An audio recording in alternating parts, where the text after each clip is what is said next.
Hi everyone, in this video I'm going to talk about the American Revolution and the beginnings of the French Revolution. And these revolutions are both connected to the Enlightenment. We have these new ideas that Enlightenment thinkers are developing, and at the same time implementing these ideas requires huge changes, often huge changes to the way society and politics have been practiced for a number of centuries. And so this leads to revolutions, and the more you're changing, the more tumultuous these revolutions are. And so we begin with the American Revolution. And the background to the American Revolution is the 7 Years' War. 7 Years' War fought between England and Prussia against France and Austria. And England and Prussia are successful. Not much has changed in Europe, but the 7 Years' War is interesting because it's a war that's fought on a global scale, one of the first wars to be fought on a global scale.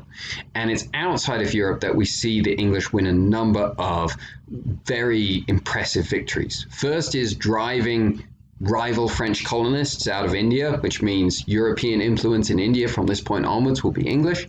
And the second is driving rival French colonists out of Canada. And so now European influence in North America is going to be English as well. Nevertheless, there was an advisor to the French king at the time who said that this change would simply lead to English colonies in North America wanting to be independent of England, that they would no longer need England to protect them from the French, and so they would want to be free and independent themselves. And actually, this is what happens. Only about 15 years or so later, we have the American Revolution. And in the documents of the American Revolution, we can see a lot of the ideas of the Enlightenment. And the reason that the American colonists reject English rule is because they feel that their social contract is being breached. They feel as though they're being taxed without having any kind of representation, that their liberty is being breached, that their property, their rights to property are being infringed upon as well. And so this is the language that we see in the Declaration of Independence. This is the language that we see in the US Constitution. This is the language that is driving, or at least the language plays an important role in driving the American Revolution. Nevertheless, there was always a culture of independence in the American colonies because they were so remote from Europe. It was so hard to govern them when all orders, laws, changes, enforcements had to come across the Atlantic by ship. So there's always kind of been a culture of independence in these new colonies. And so implementing Enlightenment ideas in the English-American colonies is in some ways relatively straightforward. It's also the case that the American colonists, when they form the US Constitution, they don't want to go all the way. They don't want to apply Rousseau's principle of the general will. They want there to be some structures in place rather than having a free-for-all democracy. They want there to be a judicial branch, an executive branch, an electoral college, because they want the stability that those institutions involve. And so there's a limit to the amount of liberty that the American founders think is prudent. Important to keep all these things in mind now as we turn to the French Revolution and the background to the French Revolution. Implementing Enlightenment ideas in the Kingdom of France at the time is going to be extremely difficult because, for a number of reasons, but partly because France is an old and traditional society. And so what's the state of French society on the eve of the Revolution?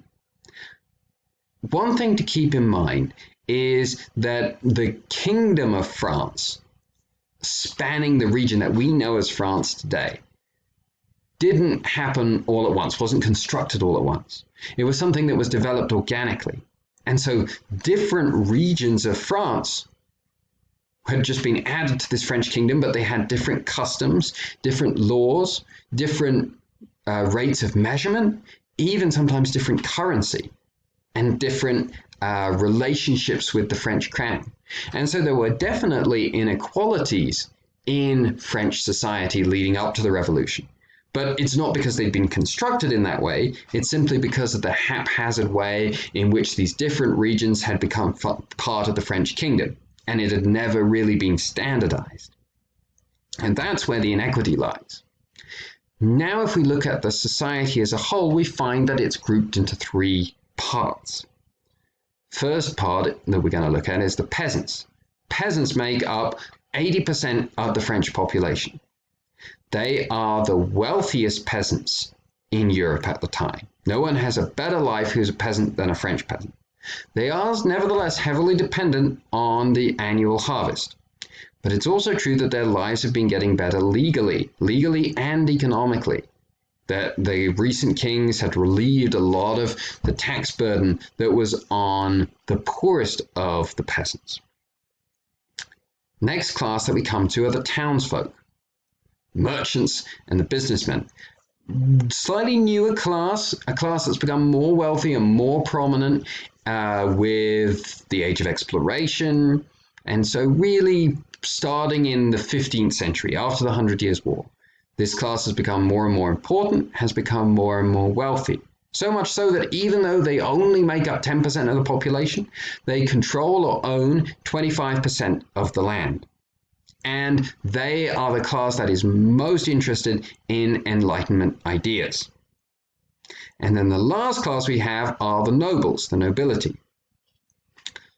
And the nobility make up the rest of the population. They control a lot of the land in France. But one interesting thing to point out is that you could become a noble by buying your way into the nobility.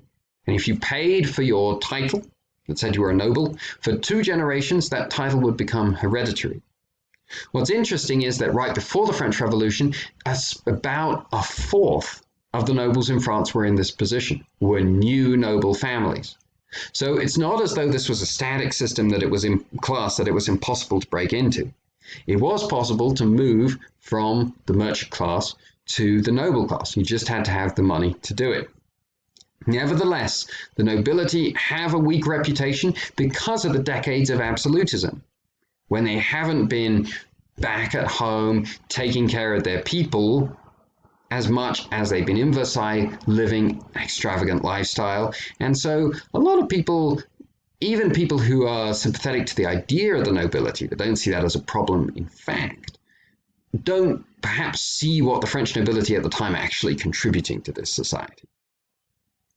France itself is going to head into this revolution in part because of an economic crisis. An economic crisis brought on by fighting the 7 Years' War and losing a lot of money and a lot of revenue that came from the overseas colonies that were seized by the English, and money from supporting the Americans in the American Revolution, which goes well for the French because they get one back at the English, but they don't get any money for doing so. These expenditures, combined with the extravagance of the royal court, combined with a series of poor harvests, mean that there's an economic downturn. Serious economic downturn, and the king has to raise revenues.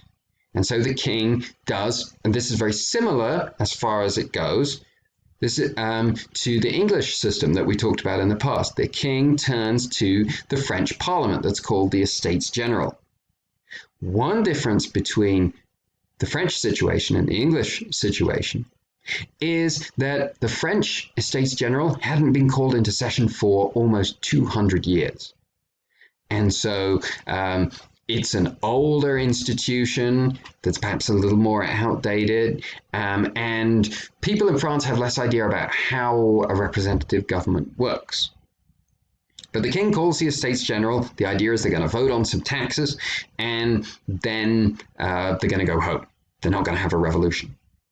The Estates General is made up of 3 estates that are seen to represent the society of France: nobles, clergy, and everyone else. And so this 3rd estate is the one that's most interesting. And lots of people think that everyone else means the peasants. But that's not the case at all. The people who are the representatives of the 3rd estate, who are coming to Paris in 1789, when the French Revolution begins, are members of the townsfolk class that I talked about before. They're very wealthy, they're highly educated, and they really like Enlightenment ideas. And so very quickly, they start to drive the meeting of the Estates General to further the implementation of Enlightenment ideas. One idea being that instead of having 3 estates, they should have one united assembly. And that will mean that the third estate is more powerful because there are more of them. But up until this point, you voted by estate. So if you could get the first and second estate to agree to something, you didn't need the third estate. And so the representatives of the third estate argue that they should have one unified body. And they managed to achieve this. They managed to convince the other estates to go along with this. Then when there's a threat that the king is going to move to suppress this, because the king doesn't like this idea at all, when there's a move to suppress this, or when they think there's going to be a move to suppress this, they attack the symbol of French power in Paris, the Bastille fortress.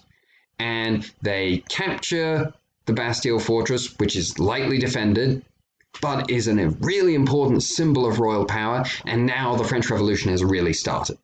They've attacked the symbol of royal power to seize weapons, to defend themselves, and now, having convinced the other estates to go along with this plan to have one single united representative body, they're going to go ahead and develop a new constitution. And so they develop a new constitution, and along with the constitution, they develop what was probably intended to be a Bill of Rights, called the Declaration of the Rights of Man. And this emphasizes a lot of Enlightenment ideas. There's going to be no medieval hierarchy anymore in society. Instead, everyone's going to be equal. Liberty is going to be emphasized. The idea of a social contract between the people and the government is also emphasized. And medieval structures that were a check on the power of the government, like the church and like the nobles, those will be got rid of. And instead, there won't need to be checks on the government because the government represents the people. Louis XVI doesn't like these ideas at all, as you can imagine. But he is also not a leader in this situation. And he finds himself increasingly pressured by the revolutionaries to leave Versailles and return to Paris.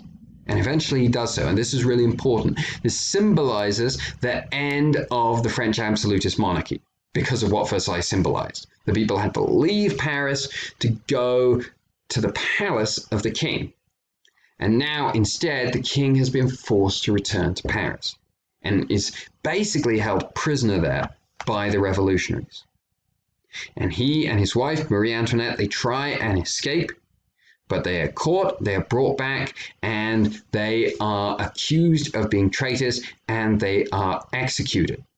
And now the French Revolution is going to take a much more dramatic turn that I'll talk about in my next video.